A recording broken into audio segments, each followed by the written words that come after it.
Welcome. I'm Michelle Anderson from Clarinet Mentors, and I have my special guest with me, Dr. Deborah Andrus, also known as the Clarinet Guide, who I'm very thrilled to have along with me to share this training. We are here today for 90 minutes to hopefully give you as many great pointers as we can on how you can play clarinet more easily now. Our intention is to just give you the best value we can in these 90 minutes. We also have some really special door prizes for you, actually hundreds of dollars of door prizes that we're going to give away at the end. So our plan is to give you some great clarinet teachings. You're in the right place if you are relatively new to clarinet, because so many of our frustrations come from just bad habits that we inadvertently fall into. And hopefully we can help you prevent that. Now, if you're a more experienced player, you're also in the right place because both Debbie and I have been teaching for many, many years. Let's just say collectively a whole lot. And hopefully we can give you some advanced pointers or just things that will save you time and help you get better sooner.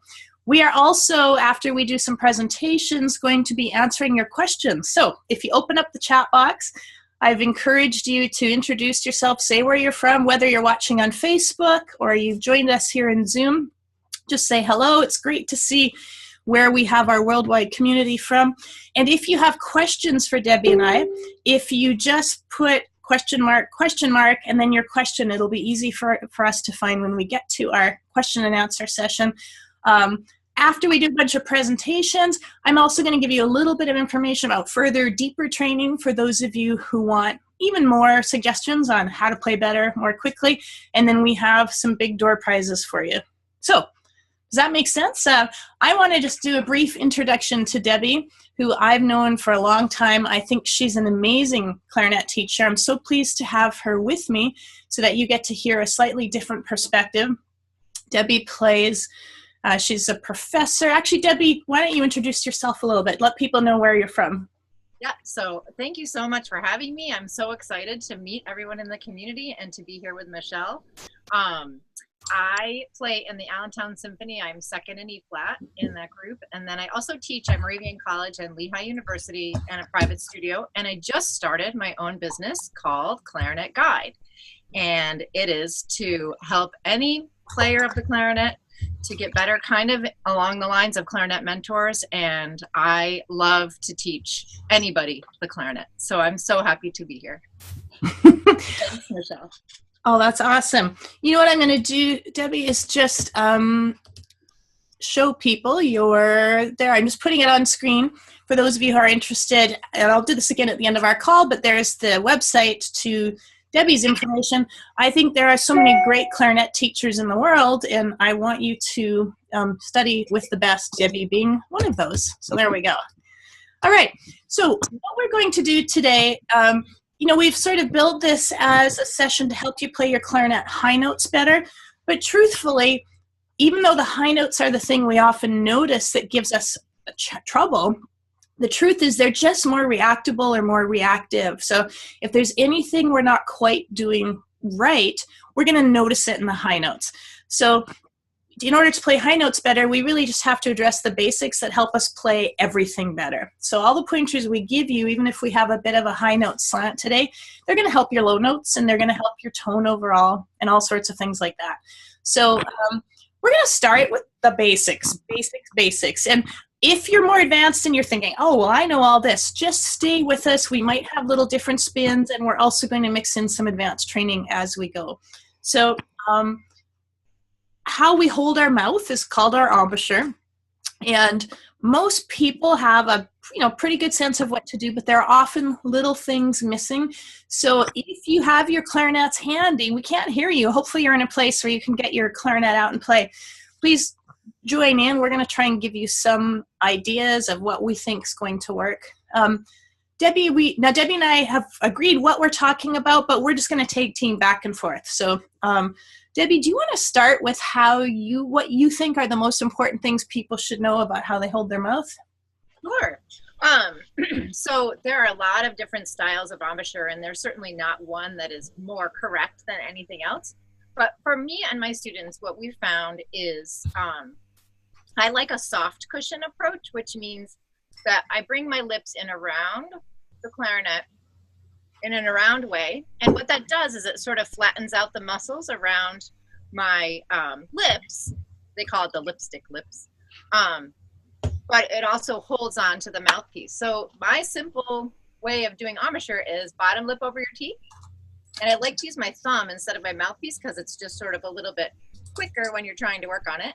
And my thumbnail is my reed. And I put that against my stretched lower lip.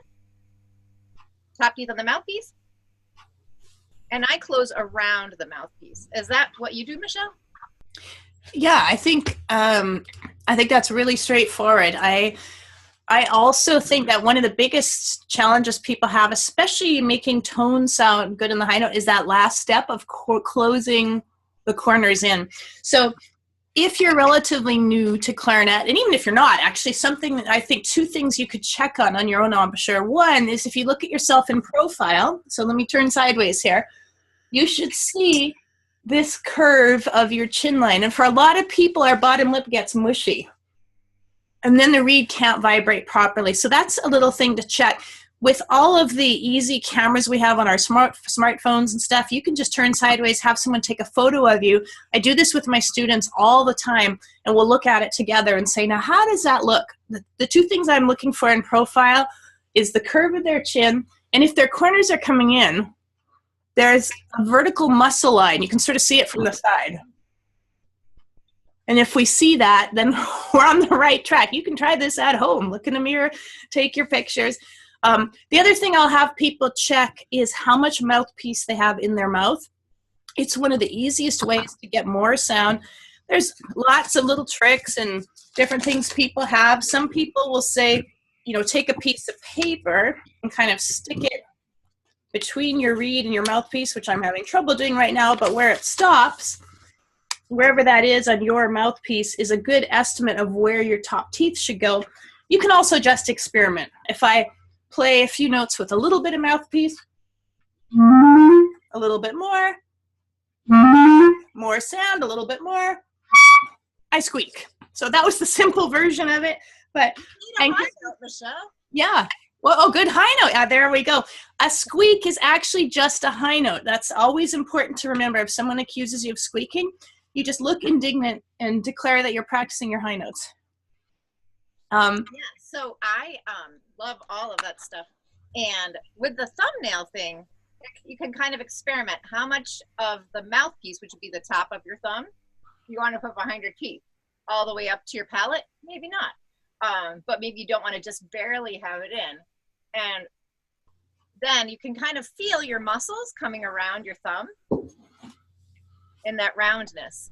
And I love the idea of putting the paper back there. It helps to find the spot for your lower lip too, because you can figure out wherever that paper stops is like that fulcrum spot where you can put your lower lip. And I like to I put a little pencil mark there for my students. Then they put their thumb there, and then they can easily find it. But the experimentation of my high notes is my favorite. Yeah. And just to jump into something more advanced, when we're doing extreme altissimo, the altissimo being our third register, sort of above high C, that's very high, it actually, I find, I don't know if this is true for you, Debbie, I find it is helpful to imagine my jaw going lower down on the reed so that I actually have more mouthpiece when I'm, really the extreme altissimo is a controlled squeak, but we want to do it in tune and with great tone. And so that's an exercise that I do. So something to just consider if you're trying to play really, really high notes. Sometimes we actually do press our jaw. Not we don't want to bite because that closes the reed off, but we do want to push it down lower onto the mouthpiece. One trick I use for that, actually for my students, is I have them think of pushing up with their thumb so that a little more mouthpiece, or actually technically reed, comes in your mouth. So if you want those high notes to come out, sometimes pushing up as you're fingering the high note you're looking for is going to give you that same effect. That's a great idea. Yeah. I know every now and then I do get emails from people who are playing pieces that go up to that super high, altissimo C, which is, That's about as high as most of the solo pieces I've played go. There is a famous clarinet excerpt, the Hinastera, that goes to a high D above that.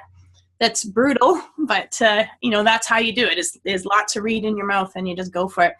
The one thing I'm going to add about embouchure that many people aren't aware of, and Debbie, I'd love your feedback on this one as well.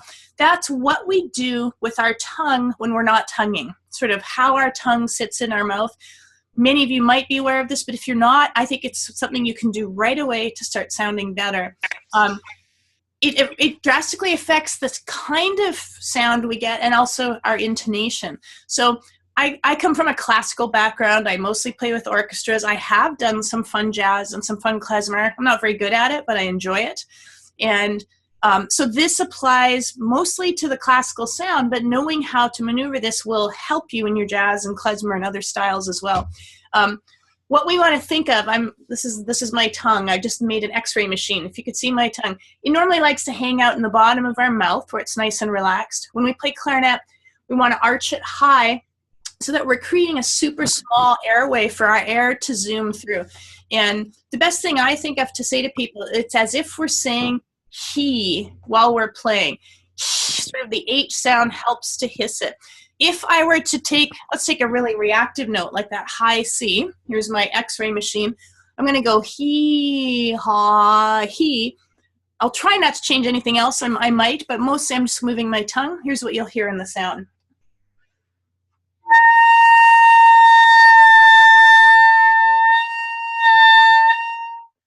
So it drastically affects the quality of sound. When I do this live in a workshop and I'm facing my clarinet people, when I drop it low, it's always funny. I'll play it nice and loudly. I was doing it really softly right now. And all the kids in the front row will go like this and plug their ears because it's so obnoxious when my tongue is low. So I recommend doing it on that high C. And if you're watching at home, just try it. And if you can get a radical change in sound, you probably are hearing the impact of moving your tongue around. When you have it high, you're generally going to get a more focused, richer sound. And people who find those top high notes don't play well, that's often a key factor in that. Debbie, do you have any thoughts on that? Yeah, I was just checking my microphone, so if anybody could give me some feedback. Is that good now? It got better, I think, yes. Okay, sorry about that. My computer was automatically gradating it. So I pretty much teach exactly the same thing with the tongue position, and so I talk about it as if hissing like a cat. But then I actually add the embouchure part, and so I think that you should go he and then ooh, but I do it with a whisper. I was just speaking it so you guys could finally hear me. So I have them go, and it's almost like a whistle shape. So if you know how to whistle, it kind of puts your tongue in the exact right place. So especially if you try to whistle kind of a higher pitch, it puts your tongue next to your top molars. And that's what I try to look for since we don't have X-ray, I try to do some things about feel, and that, or the whistle shape puts your tongue, the sides of your tongue, right by your top molars. And that gives that really narrow airway that Michelle was talking about. Yeah, excellent. So I think that covers kind of the basics of how we should be holding our mouth, and hopefully that gives you a couple things you can take away and go home with. You can take pictures of yourself in the mirror. You can do what Debbie was just saying, the he-you, where you shape your lips. That you can do without your clarinet.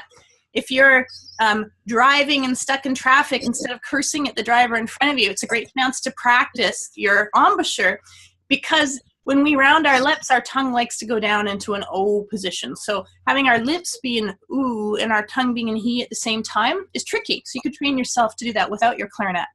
All right. One little tip with that is you can also get a very skinny straw, like a coffee stirrer straw. And that's something you can definitely do in your car, or just so you kind of make that shape. And when you try to blow air through a tiny little straw, it kind of brings your tongue up in the way that we're talking about and helps to focus your airstream, which gives the kind of airstream that we're looking for on the clarinet. Fabulous. All right. So if you happen to have joined in late, just a quick welcome to all of you. This is the clarinet training. Myself and Dr. Debbie Andrus, we're here to give you as many clarinet pointers as we can. We've got some fabulous door prizes coming up. Introduce yourself in the chat box, or if you're watching on Facebook, in the comments section, just to let us know where in the world you're from. I love that we have a worldwide community here. And if you have questions, please put a couple question marks and put your question in, and we'll be answering as many questions as we can get to today. All right, we're going to talk a little bit about another crucial thing for clarinet. Obviously, in our 90-minute call, we can't cover everything you need to know to play clarinet better, but we're going to do our best to give you some pointers. We're going to talk about air support and blowing. Really, that's the engine of our sound. And I would say, even if we ask the best clarinetist in the world, I'm not going to name names because I have about 10 or 20 that I think are the best clarinetists in the world, and we ask them what they're working on, my guess is they would say air support. I think that we can always take it to the next level. And one of the ways I like to think about air support on clarinet is it's much faster and more focused than most other wind instruments. A lot of times when we're in band, our band director is giving us blowing direct exercises, but they're kind of aimed at the general one. For clarinet, we need faster. If we could see the air coming out of our mouth the way we can see water coming out of a hose, it's like we're taking the spray valve and putting it on power wash. And I do a few exercises, but Debbie, I'm just curious before I do, since I love having you here and having a new perspective, what are some of the exercises, your best air support exercises you have with your students? So I tend to definitely work on long tones with them. And I like to first get the setup of the embouchure and the blowing that we talked about with the tongue position together. And then I actually really like to have them start with a comfortable note. So let's say C. And I generally have people take in a deep breath as if, well, actually I'm going to back up. We usually have them breathe out because we have usually stale air sitting in our lungs. And so I like them to breathe out before we breathe in. So we breathe out. And then when I take a breath in, I like to sort of fill all of my lungs up with fresh air. And I tend to teach to breathe open with your throat. So kind of like a feeling of yawning almost. But then the crazy part is you have to blow the opposite way on the clarinet. But I always like to start with fresh air, and then I just like to do, oh, there's a loud noise. Sorry, that's me. Okay. Anyway, so breathe out, breathe in, and then I go.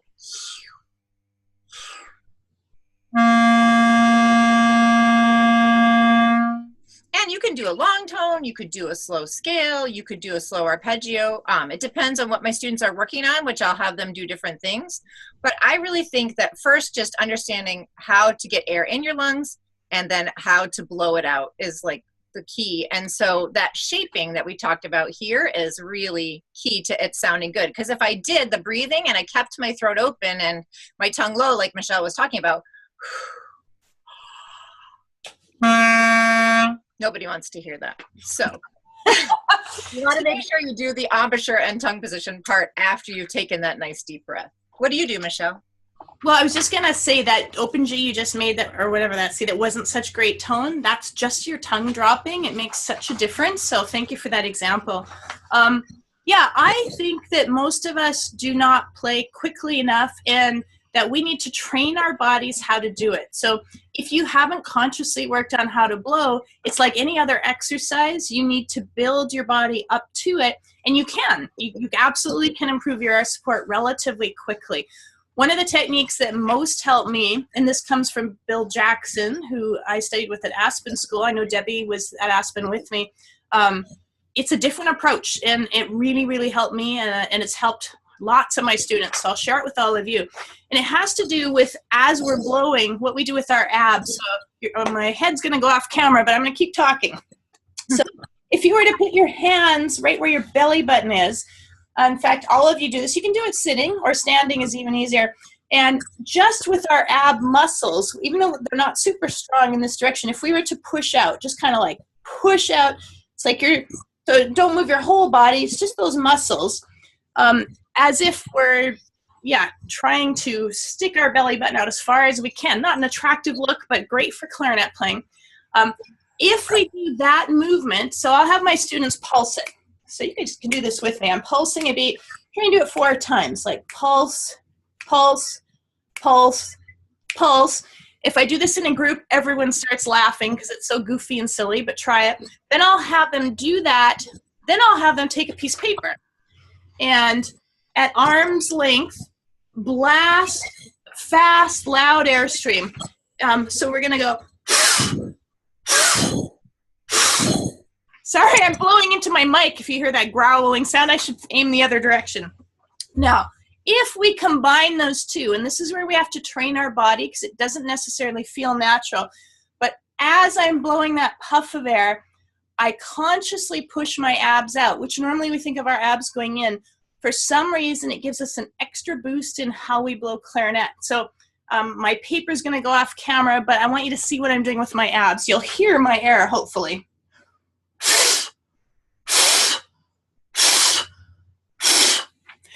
This is kind of a short, exaggerated exercise. I know it looks silly. It's training our body to blow a very fast, loud airstream. You should hear it loudly. Pushing the paper, don't cheat and pull it in front of your hand. Have it at arm's length. Gives us something to watch. And obviously, we don't play clarinet with short pulses of air, but it helps our body to learn what it feels like. The next step would be to lengthen those pulses until we're actually playing a long note.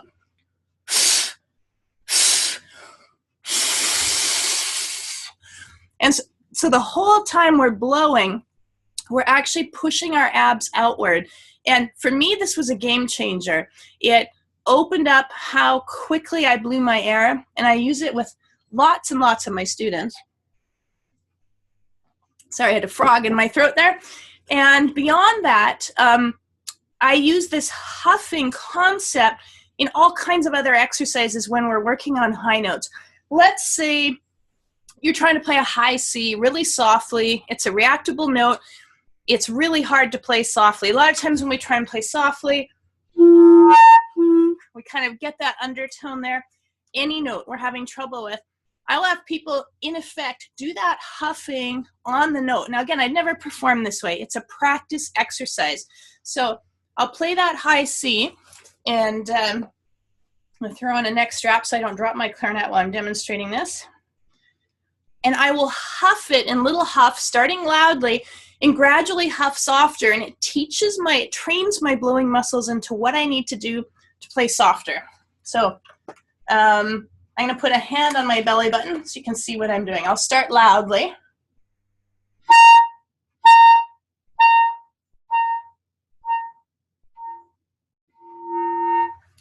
When I get it soft enough that I'm happy, and this software program tries to even out levels, so it probably made me louder, but I was getting quite a bit softer, then I lengthen those huffs.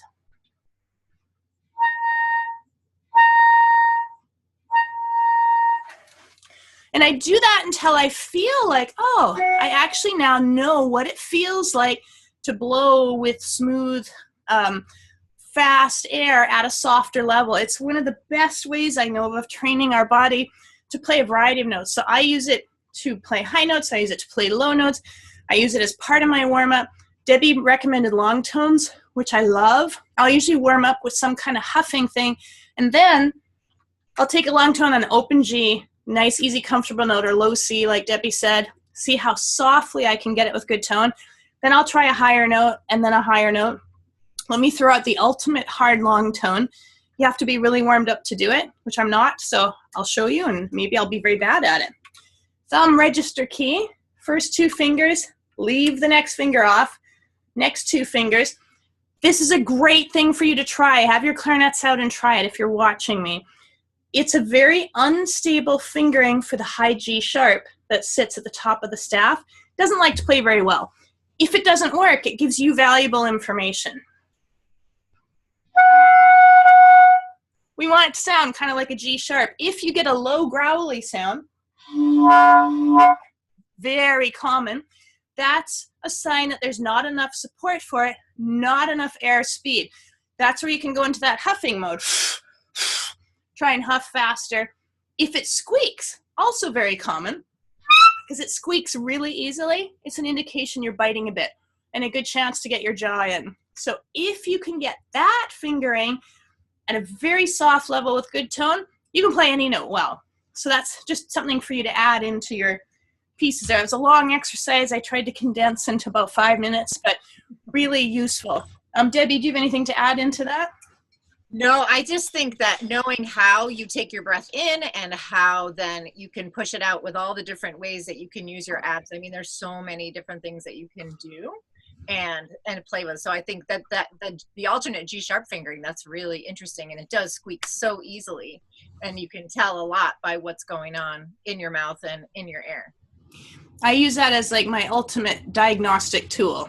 Really, yeah, just that, because usually people will get that low undertone, which means they're not blowing enough, and then they'll go, I'm going to blow harder, and I'm blowing harder, they tense, and then they squeak. So we get the full spectrum of common clarinet problems there.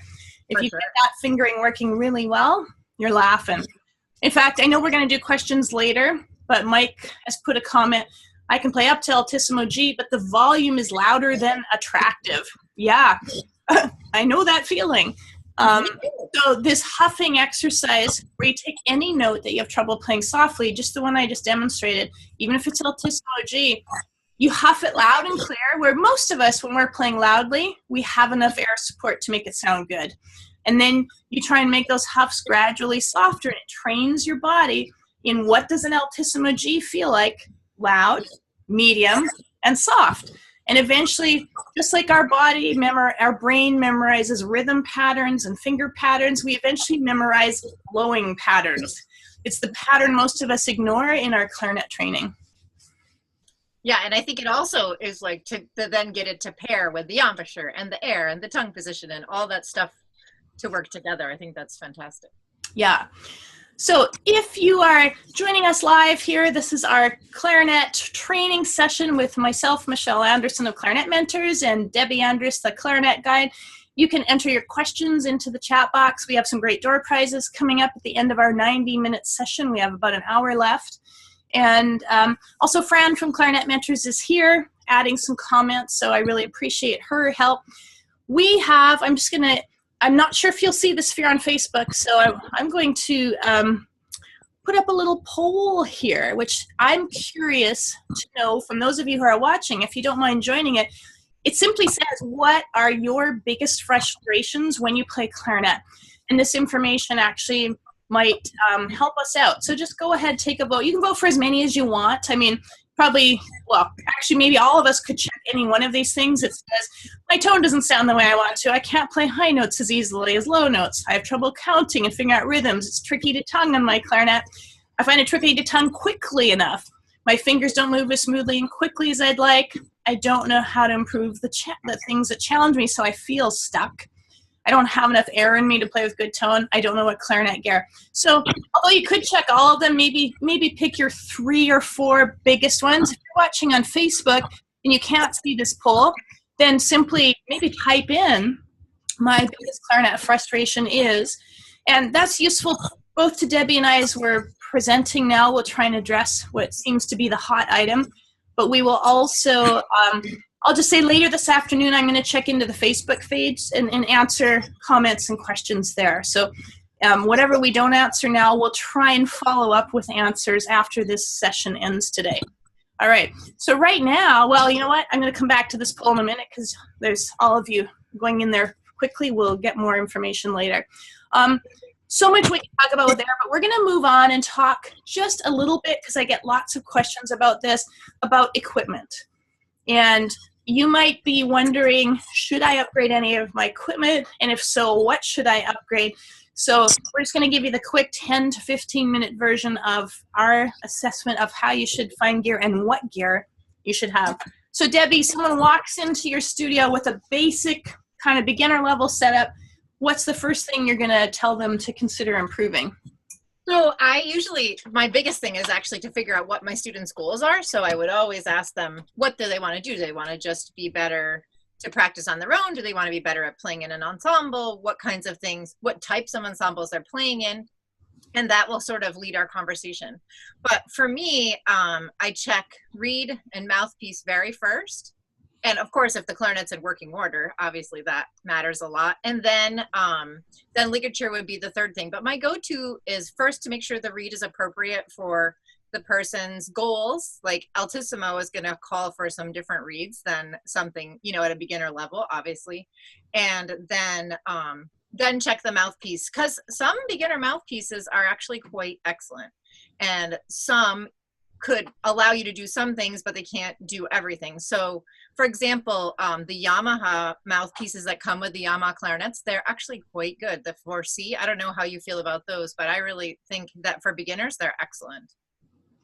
Yeah, I think absolutely. So I'm so glad you brought up mouthpieces, because I think it's probably the most important piece of gear other than the reed that we have. And if someone wants to upgrade and make a clear difference in how easy it is to play, your mouthpiece is definitely the place to start. If you get a good mouthpiece that you like, you can keep that when you upgrade your clarinet or other pieces of gear down the road. So in the kind of, I don't know exactly how much a Yamaha 4C is, but it's like, what, $30-ish, if that? If that. So that's kind of your basic plastic level. Also, Clark Phobes has a beginner one that's in the same price range. Above that, a whole bunch of companies make really good ones. I'm going to say in the $120 range. I'm coming from Canada. It might be cheaper for you in other parts of the world. I'm sure it is. That Van Doren makes some really good ones. I kind of like the M series ones, you know, the M13, the M30. Selmer makes some good ones. D'Addario makes some good ones. BG has some good ones. And the thing with mouthpieces is it's ideal if you can play test them. Every person's mouth is so different. They respond differently. But I will say, you know almost instantly if you like the mouthpiece. When you're going into play test them, bring in some reeds that are a little bit easier to blow, some that are a bit more resistant, so softer and stiffer, because different mouthpiece shapes will need a different face, a different strength. And try them out.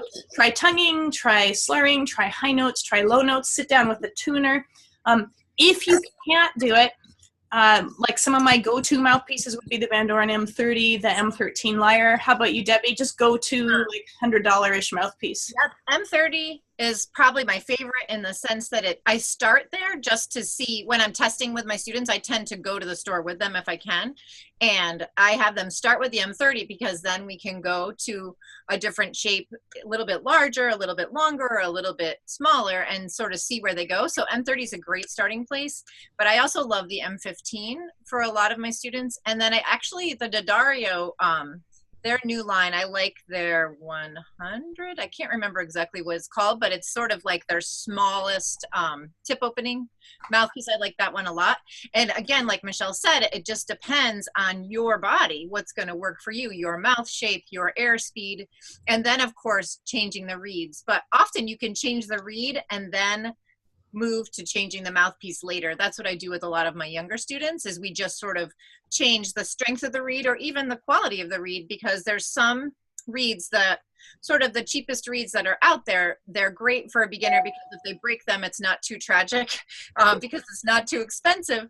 But as a player gets better, and particularly as they're playing above the break up to high C, you want to have a reed, that has enough heart to it to help it to go up. So I would go to the higher end Rico reeds, the Mitchell Lurie's, or the Van Dorens. What do you do, Michelle? So yeah, I think reed strength is really important. A lot of people, if you've maybe picked up clarinet on your own and you don't have a teacher, we start with a reed that's pretty easy to blow, you know, a 2 or something, and we don't realize as we start using our air better, we need a more resistant, a higher strength reed in order to support the high notes. In fact, if you're trying to play your high notes and you commonly get this kind of sound, it's not going to sound good. It's wimping out on you. Although that could mean you need more air support, it almost always means your reed is too soft and you're ready to go to the next size up. So if a reed is too stiff, it's going to feel really hard to blow. It's going to sound airy and fuzzy or out of air. But if it's too soft, you're not going to be able to make the tone you want. And I would say every mouthpiece is different, but just a rough guideline. As soon as you start using the register key and playing high notes, you need at least a 2.5. As soon as you start trying to go above high G, on most mouthpieces, you need at least a 3. Most people most people level off in the classical world between 3.5 and 4. Just rough guidelines. As far as what kind of reeds to use, the kind of less expensive reeds that I really like are the Mitchell-Lurie. They for some reason seem to be sized a little bit differently, and you usually need to go half strength higher than you would for other reeds. So if you play a 2.5 of something else, you might need a 3 of a Mitchell-Lurie to have it feel compatible. There's, again, lots of great higher quality cane reeds. I actually play on many different kinds. Sometimes it's I need reeds, whatever's there. Probably my favorite cane reeds are the Stoyer reeds. They're not so common, but there's a picture of the box. But I also play on Van Doren reeds. I also play on the Silverstein Alta reeds. I also, I really like, gosh, I can't remember the name. I'll come back to it if I find it. And I'm trying to switch to Legere reeds, which are the plastic reeds. Joe just brought that question up about plastic reeds, so I'm so glad you're going to talk about Legere. Oh, good timing. Yes. Okay, Joe did say thoughts on plastic reeds. So my thoughts on plastic reeds is for years and years, whenever I tried one, they sounded horrendous. But Legere has started to make one they call the European cut, and some of the world's greatest players, David Schiffer and Ricardo Morales, Jose Franch Ballester, so many great players are using them full time. And what they say, well, Jose said to me, Michelle, he has a lovely Spanish accent. I probably can't do it. You just have to commit. You just have to do it, right? To try it, and you have to get used to it. So I've been experimenting with it. I've used it in operas. I've used it for professional gigs. They feel different. When I first switched to it, it sounded bright and not the warm sound I want. But once I played on it for about a month, I started to change my mouth to make that shape. And I sure love having a reed that doesn't change with the weather and all sorts of stuff. So I like them both. I'd say it's worth experimenting with.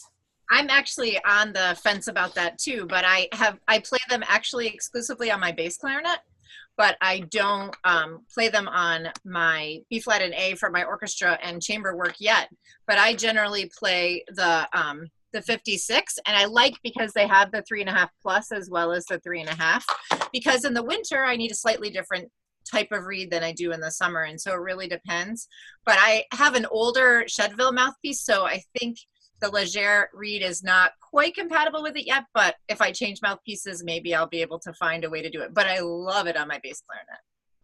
Yeah, actually, I love it on bass clarinet too. It's a good point. So, and it seems like a lot of people in the saxophone world are starting to discover it as they're starting to make better saxophone reeds too. Mm-hmm. All right, so we talked briefly about mouthpieces. We've talked about reeds. Just very, very quickly, I'll mention the ligature. There are like so many good ligatures in the clarinet world. There's all sorts of different designs. I play on a Silverstein, but there's lots that I love. What do you have on there, Debbie? That is the, what is it called? Somebody gave it to me. So, Woodstone. Right. Yes. Okay. Yeah. Gold Woodstone. I guess it's silver underneath and gold on top, but they have rose gold. They have more carats of gold. They have, I don't even know, but this is the one that for me plays the best today. But I have a Silverstein. I've actually played I played a Van Doren Optimum for a really long time and loved it. But there's something about this ligature that's just a little bit lighter and a little bit freer, and I love it a lot. And I play on an inverted ligature, which means that our screws are in the back, but I've also liked, regular ones where the screws are in the front. The thing I think is most important about ligatures is that a beginner ligature sort of, the metal touches all of the reed and all of the mouthpiece and really kind of squeezes the, the vibrations out of the reed for my students. And so often we try to get a little something that isn't dampening the reed completely. So something that has some rails, like a bonade would be a great place to start, and it's $15. Like, it's not very expensive, but it does not squeeze the reed. But you have to be careful because the bonades don't work on all of the modern Van Doren mouthpieces as well, because it's a little bit skinnier. But that's where an Optimum or something else. I think I have a student also playing on a Harrison. It's not made by Harrison though. I think it's made by Rico now, but it looks like a little H on the top and it has rails and everything. The Rovner. Oh, somebody said Joni asked about Rovner ligatures. It depends on your mouthpiece. So I feel like if you have a brighter mouthpiece, then a Rovner ligature might be a helpful thing because it can kind of take out some of those high frequencies. What do you think, Michelle? I mean, I think it just depends on your setup. I totally agree. I mean, not that we want to brush you off, because if you just have to order one from a catalog, then you might need some concrete recommendations. So if you want the lower end, I think the Bonad inverted is a great one.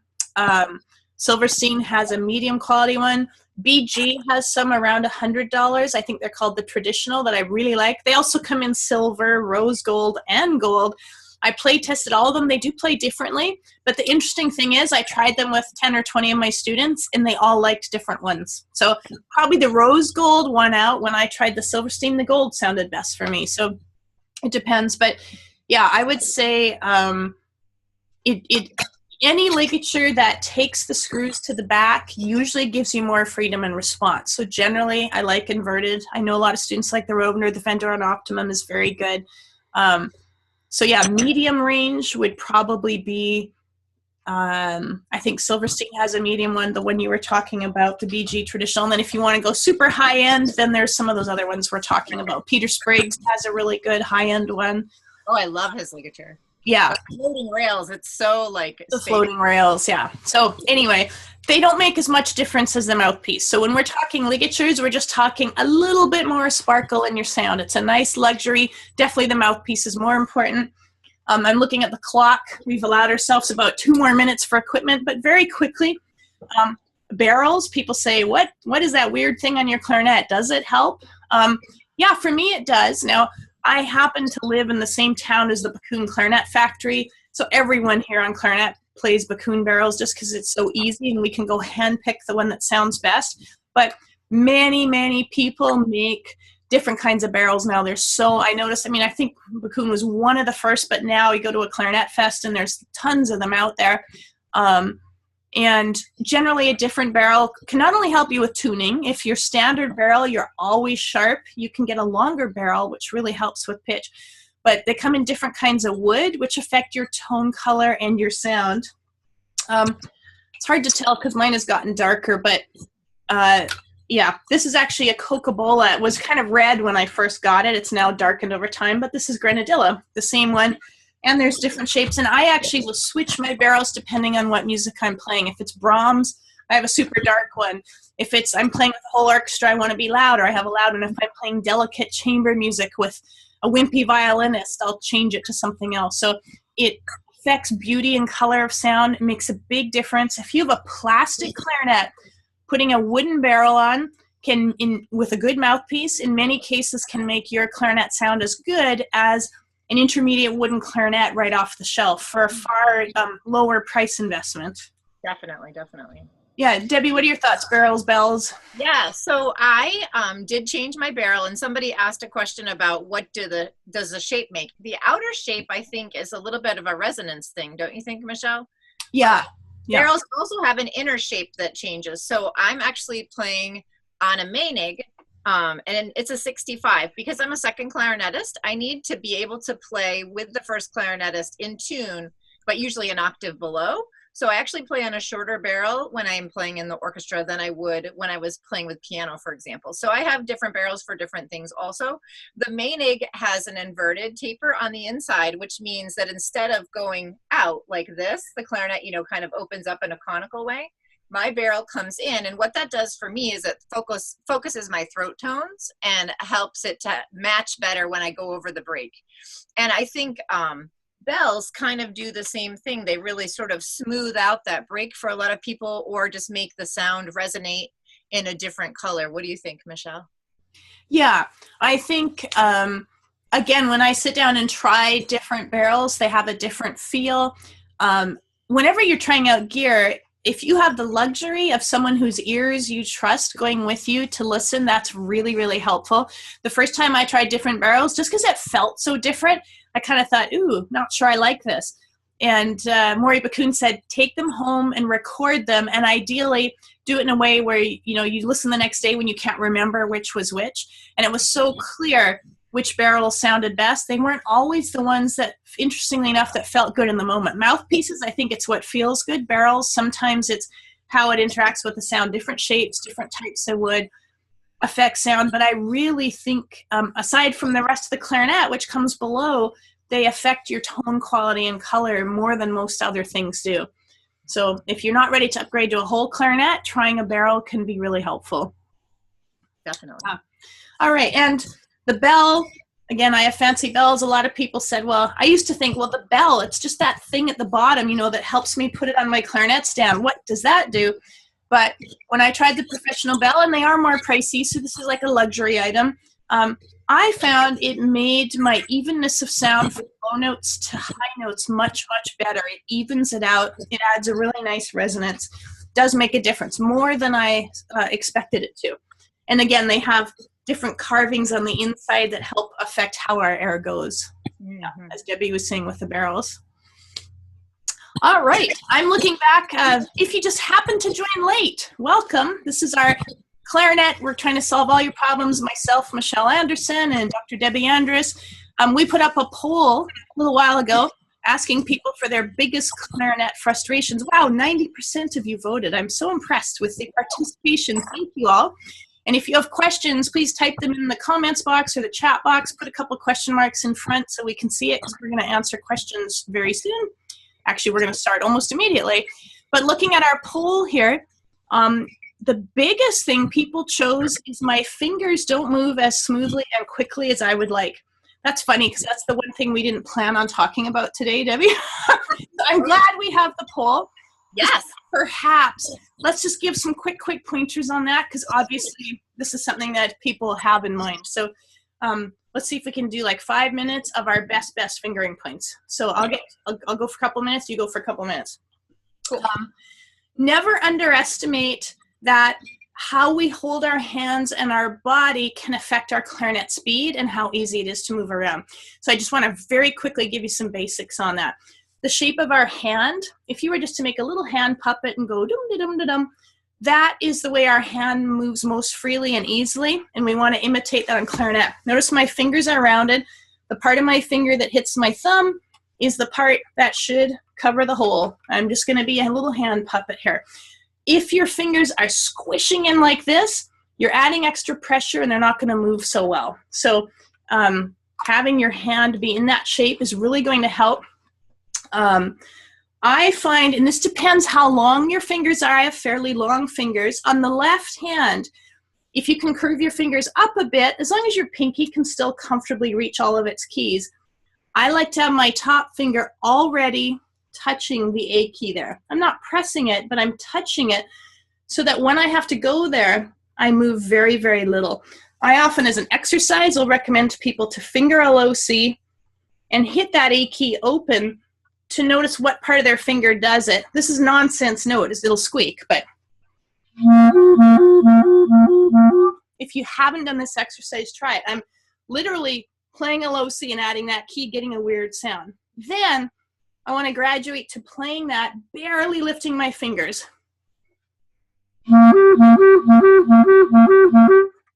That's about the maximum I want my fingers to move. Do it in a mirror. So if you don't have a mirror in front of you, this is homework for all of you watching. One of the biggest problems we have is our left hand likes to fly up like this. Now, am I going to quickly get to the next note? Bam! I might totally miss all the holes and not do it.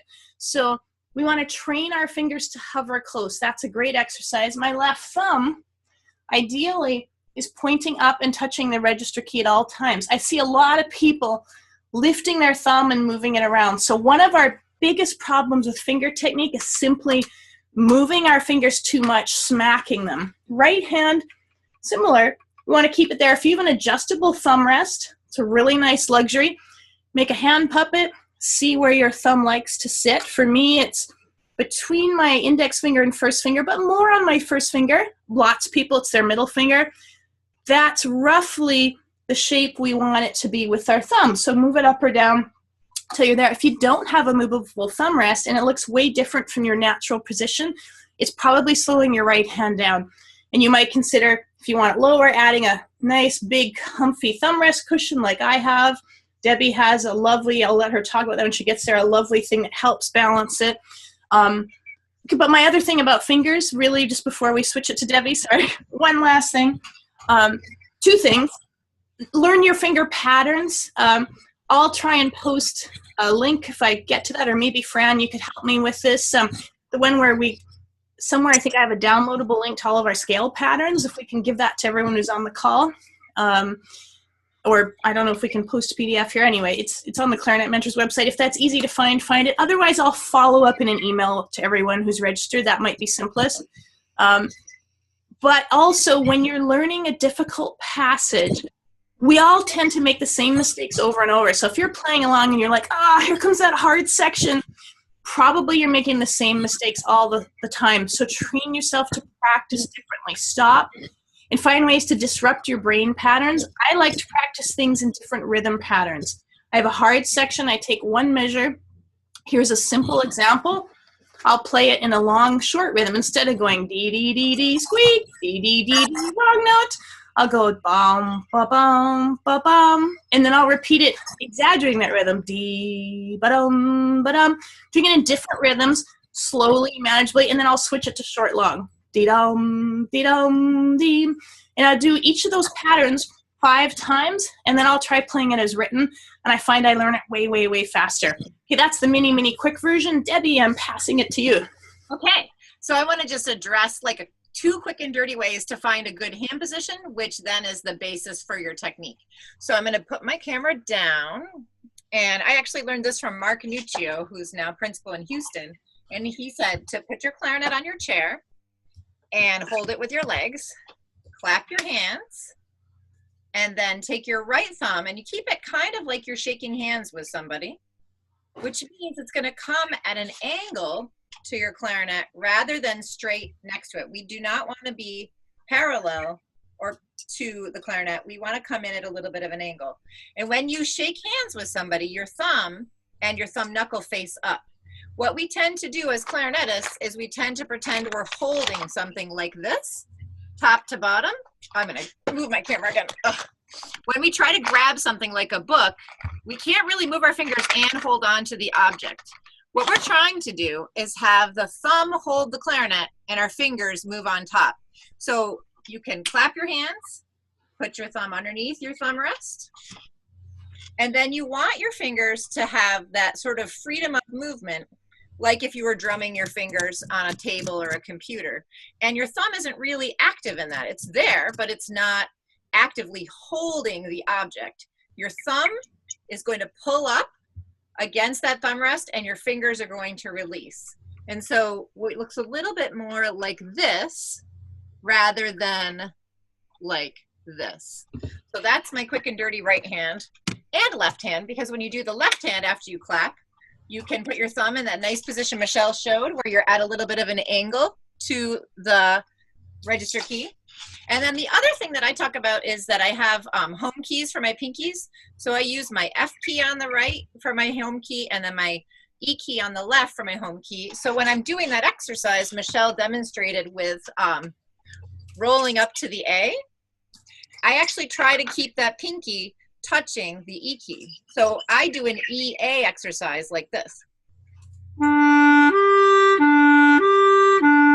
And I use that same part of my finger, notice what part it is, and then I try to roll up and down onto the A key and off, but my pinky stays close to the home keys.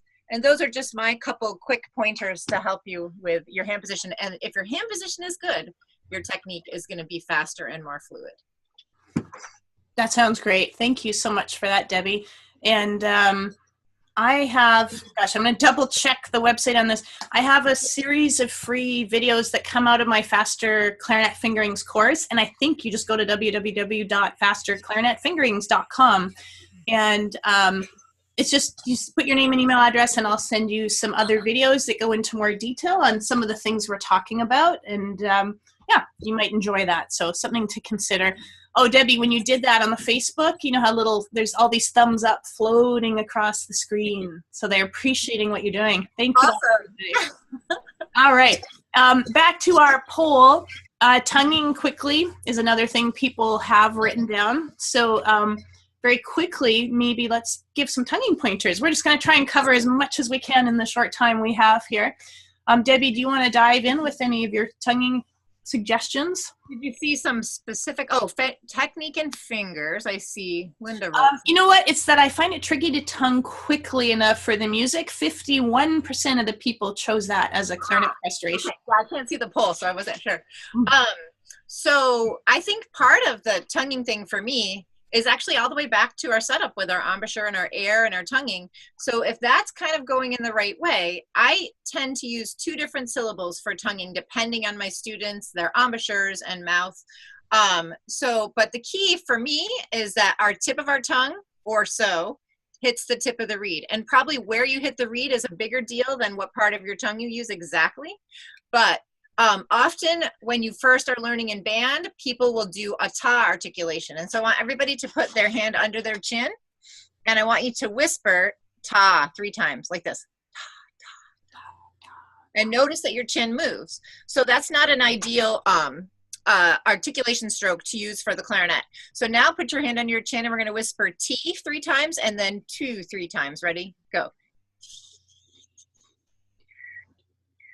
And if you get the 2, you get the embouchure, you get the tongue position, and then you get that lovely articulation. So then the next step is to notice which part of the roof of your mouth you're hitting. Most people, when they whisper that 2, they hit just behind their teeth. And so all we have to do then is replace that spot. And you could take your clarinets and try this. You want to whisper the T, T, T, and the 2, 2, 2, and see if your tongue hits that tip of the reed. And you can blow more and more until your tongue hits it. But I think it's pretty much, if you can get the right syllable and then the right spot on the reed, everything is going to become easier. What do you think, Michelle? Yeah, I totally agree with that. There are many people who are self-taught who actually their tongue isn't even hitting the reed. So if that's you, a great way to get your tongue used to doing it is put your mouthpiece in your mouth as if you're playing, and then try and speak the word T. It feels ridiculous, but even sealing your lips. And with most people, the part of your tongue and the part of the reed you're hitting is perfect.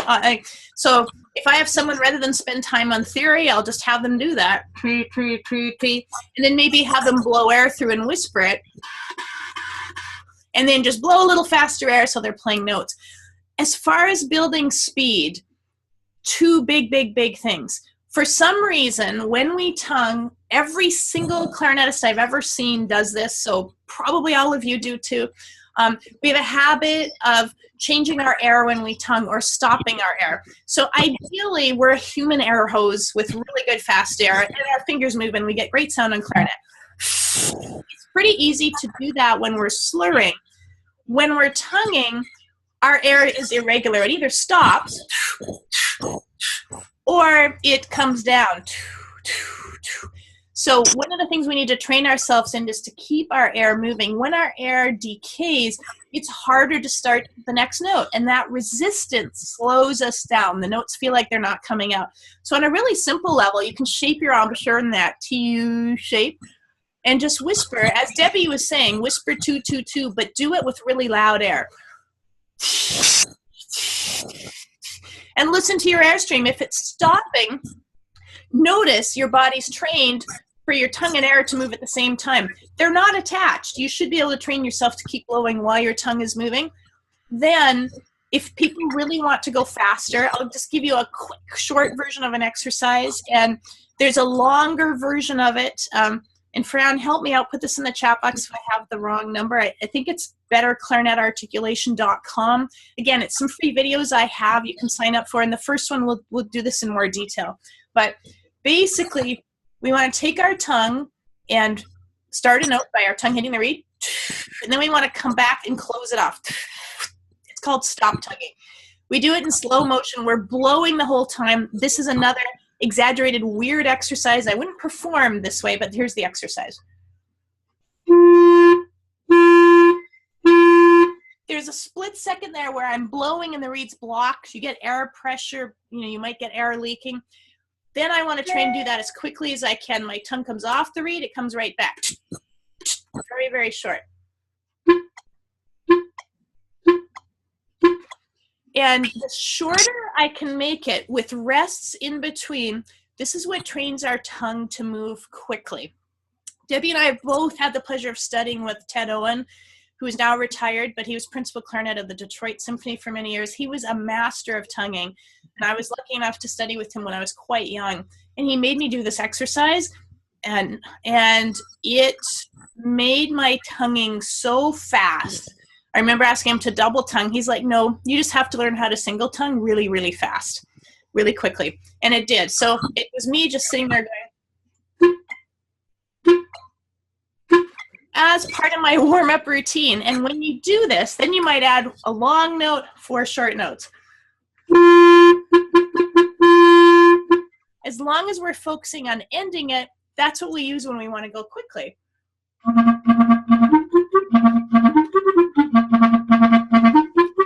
Then our tongue can do it short and light, and it doesn't feel hard. It's the most flexible muscle in your whole body. So if anything's going to learn to move well, it's your tongue, and you can concretely improve it pretty quickly, actually. And it's almost all about the air in a way, right? I mean, absolutely. If our air is variable, tonguing is hard. That goes along with one of the questions I saw in there, Dave, and in the chat box said, why do I find it harder to tongue quickly in the altissimo? Most of that's air, Dave, because the altissimo is more sensitive to air. If you're letting your air down, it's harder. Now, the other thing I find, the higher I go, I'm not sure why this is, I find my tongue has to touch the reed more gently, more lightly. So I want the same quick movement, but I find if I hit it harder, it sort of clogs up the altissimo. I don't know if you find that, Debbie. Yeah, I do. Exactly the same. I have to be lighter. And sometimes I even experiment with which part of the reed I hit. So if I want it to be lighter, sometimes I'll go a little bit more to the right, or I'll go a little bit more to the left rather than directly in the center. You don't have to tongue only in the center of the reed. And if you get a better result by tonguing slightly to the side, that's been sort of revolutionary for some of my students. They're like, oh, there's not like the law that you must tongue in the center with the tip of your tongue. No. And so you have to figure out for each note sometimes what you need to do to make it sound the best. That's totally cool. I didn't know that, actually. So see, I'm learning something new. I hope all of you are learning something new here. I'm Michelle Anderson from Clarinet Mentors, Debbie Andrus, the Clarinet Guide. We're here to answer your questions. Now, just to let you know, we're going to answer a few more questions. I want to give you brief, it won't take long, a little bit of information on some further training we have available. What you're probably finding out is having systems, the roadmap to help you learn is really helpful. Whatever level you're at, knowing how to do it can prevent the bad habits that cause frustrations. I know, there have been times where I wanted to like break it over my knee because it's just not working. And then I'd go into a lesson with someone and they would show me this thing to fix it. Or sometimes it was instant fix. Sometimes it was more, here's hope. You can fix this. It might take you a few weeks to work on it. And that's what we want to give you, is that hope in the systems. And we have some fabulous door prizes to reward you for being here, and because we like sharing clarinet goodies with you. All right, so that poll was really helpful because ironically enough, tonguing and fingering we didn't have on our list. So thank you all who put in your comments. Some of the other comments we have addressed somewhat. My tone does not sound as good. Really, that's why we started with embouchure and air support, because that's the key to tone. Few people say, I don't know how to improve the things that challenge me, so I feel stuck. And what I just want to say to you is if you're in that position, probably someone has invented the system to help you not feel stuck. So find help, whatever it is, whether it's taking an online course that designs it all or finding a teacher in your area. I try and answer questions if you email Michelle@clarinetmentors.com. I have about 100 YouTube videos, so lots of times if you have a question, we can just say, hey, this video probably shows you a technique to help with it. So get help. There is help out there. And I don't know what clarinet gear I should use to help with my playing. Hopefully we've given you some sample ideas on that. I'm going to take our poll down because we've gotten some great information from that there, or at least I think I'm taking it down. I'm not sure. Don't know this technology. All right, we're going to answer a few of your questions, and then I'm going to give you some more information, and then we'll get to our door prizes. All right, so the first one has your name on it, Deborah. It says, Deborah, if your barrel helps your throat tones, does it change the high notes at all?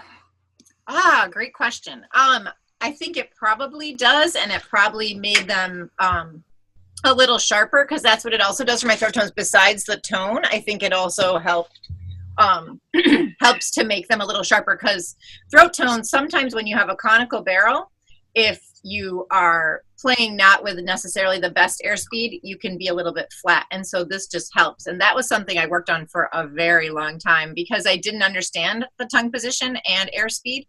And so I needed a barrel that kind of focused it for me. And I definitely think it helped my high notes, but I can't say specifically how, because I was looking for the more specific throat tone issue. Okay, good. I'm going to bomb through a couple other questions here. Someone says, how does the Clarinet brand barrel material composition affect tone quality? Example, green buffet. Well, yes, it does. I mean, every brand has, there are many good clarinet brands out there. The truth is, if you took any one clarinet that was recommended to you, let's say it's a buffet, I don't know, let's say it's a buffet Apple. They don't have one, but let's say Buffet came out with a clarinet called the Apple. If you were to sit down and try 10 Buffet Apple clarinets, they would all play differently, as if they're made out of wood, because every wood is different. So in general, wooden clarinets give you a mellower sound than plastic. The composite ones, the green line, they're designed for, and Bakun has this new carbon fiber one. They're designed to not crack, basically. So wood, as beautiful as it sounds, sometimes it can crack. So if you're in a marching band or somewhere where you're exposed to the elements, you want that. But again, honestly, I think you just need to try it. And part of it too is that the higher end clarinets, they have their tone holes are cut differently than a beginner level clarinet. And honestly, the composition or the actual material makes a small difference. But what matters the most is the quality of the workmanship of the instrument. Awesome. Melinda says, any suggestions re altissimo? Yes. So actually, a lot of what we talked about today will help your altissimo. I would say really pay attention to voicing. Try that huffing exercise that I showed you earlier in the altissimo. Here's another great exercise to try. Finger a low C, and just by imagining your jaw moving lower on the mouthpiece, see how many overtones you can hit. I'm actually trying to squeak, controlled squeak.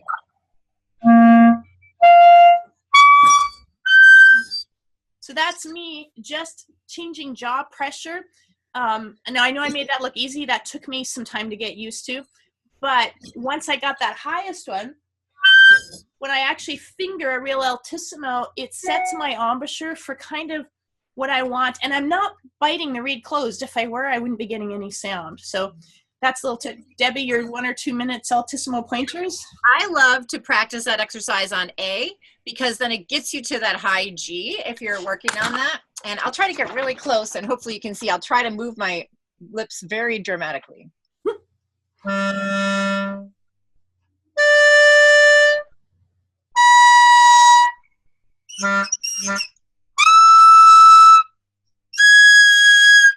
So the closer I get to the ligature, the higher the pitch I get. And so that G one, I can do exactly what Michelle said.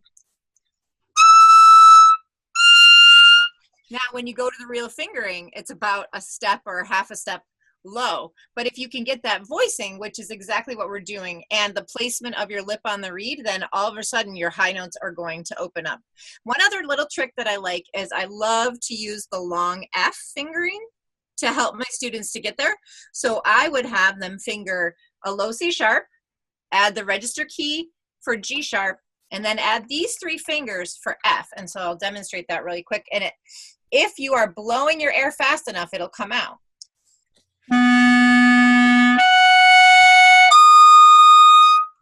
But if you don't have enough mouthpiece in your mouth, it won't.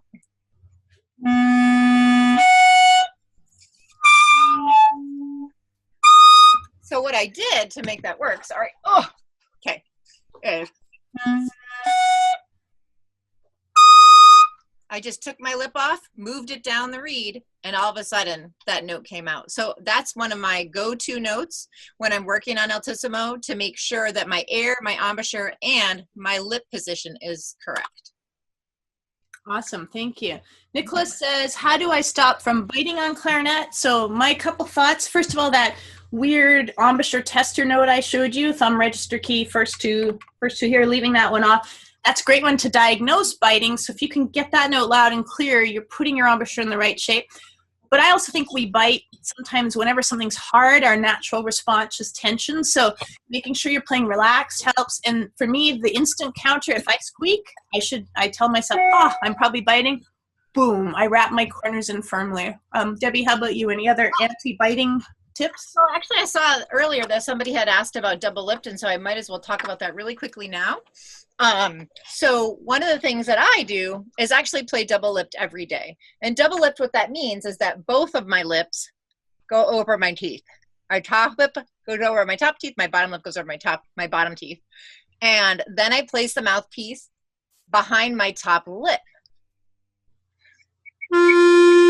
And what that does for me, I played with a biting embouchure for so long, and it took me, I really had to change completely to double lip to get rid of my bad habits. And so that's what was the most helpful thing to me. And because what it does is it kind of makes you use these muscles correctly when you put your both lips over your teeth, and you think that ooh idea. And it also tends to give you a darker sound, but it trains these muscles. So I use it as a training tool with my students, but I actually play double lipped probably about half the time, and I use it depending on what piece I'm playing, what kind of sound I want, what kind of who I'm playing with, that kind of thing. So in the orchestra, I play double lipped occasionally, but in my solo and chamber playing, I play double lipped a lot. But I would recommend if you do it, you go to some of Michelle's videos so that you can work on embouchure itself, and you can just use that double lip technique to help you to strengthen these muscles. And only do it in the low register at first. Yeah, I agree with that. And I will say, in my last newsletter, I put out a YouTube video where I recommended double lip in the altissimo. And I did clarify by saying that's an advanced technique. But to help you practice altissimo without biting is you try altissimo softly double lip. It's really hard, but it's great for getting embouchure and voicing in place. So toss that out to you as an advanced exercise. I wanted to give you guys just a little information on some special training we have. We have a lot of fun working together, and we really want to support people in doing well with their clarinet. So with your permission, I'm going to very quickly give you some info on further training, and then we will answer further questions, and we have fabulous door prizes, so stay with us. I've created a course called Mastering Clarinet High Notes, and the reason I did it is so many of the complaints I hear from people relate to the basics, and if we get those working better, high notes work better. And there's some advanced high note techniques that really do make a difference. So a lot of the complaints we've already talked about. High notes are harder to play, difficult to play in tune. It's hard to move quickly. So even though I call it a high notes course, I put in tons of fingering stuff because it is a factor in our high notes. My tone is better on low notes than high notes. I can tongue low notes, but I lose sound, all those things. So I've created an online course with very simple step-by-step systems to help train you to make these things easier. It instantly gives you several hours of video, but it's not overwhelming. It's just in a, do this, then do this, then do this. There's worksheets. And what many people like, what I like, is to have a short, simple thing I can focus on right now to make it better. So I've created what I call 30-day workouts. They're really short, 10-minute things you can do every day, but you follow the system for 30 days. And to add extra value, I put 2 of them in there. So for 2 months, you could just go 10 minutes a day. If that's all you did, if you ignored the rest of the course, you would notice clear improvements on some of this stuff. And then I threw in some repertoire that I just thought, well, here's some nice music to play using this and some of my performance suggestions. If you got it, you'd log in and you would see this is what my Clarinet Mastery site looks like. You would go to your lessons, you'd click on that. And hey, let me just say, if you stay for this call, you might win one of these as a door prize. You might win better clarinet tone. But I would click on, hey, I've got Mastering Clarinet High Notes. And it would say, welcome. This is what you would see. You would have all this list of worksheets that you have. You would just press on Get Started. Boom, very simple. And it shows you all the things. I don't know if you can read this, but we have air support and high notes, crossing the break, which is all finger stuff, our first 30-day workout, embouchure, reeds, how we hold our head, some specific worksheets, especially for extreme altissimo. There's some advanced worksheets. and some monthly live training. For the clarinet workouts, you can see how easy it is. Day 1, it's a 4-minute video. Day 2, 2 minutes. Day 3, 4 minutes. Now, probably would take you 10 minutes to do the exercises there, but they're really straightforward. Here's how you can find it. Go to, maybe Fran, you can put this in the chat box, www.easierclarinethighNotesNow.com, or when I wrote it out, it also looked like easierclarinethighNotesNow.com. Either one, that was my 5-minute version of what you could do for more training, and I would so love to have you join us. For me, I just love seeing someone going, I can't do this, and we work together, we find the solution, and they're so happy, and then you just get to play the music that you love playing, and it really does, makes us happy. I know making music is one of my favorite things in life, and I just love having everyone have that ability to do it. Be here, it's been so exciting, and thank you, Fran, for all your hard work, and thank you, Michelle, for inviting me. Yeah, absolutely. I love, meeting all of you clarinetists from all over the world. I just think we have such a great community. I love sharing clarinet information. That's really the whole purpose of Clarinet Mentors and why we're all here together. So thank you so much. We're just about at our hour-and-a-half mark. As I said, we're going to sign off our video, but I'm going to continue to answer questions both here and in Facebook. And I really hope to see you if you sign up for easierclarinethighnotes.now.com. I hope that we'll see you on some future live training sessions.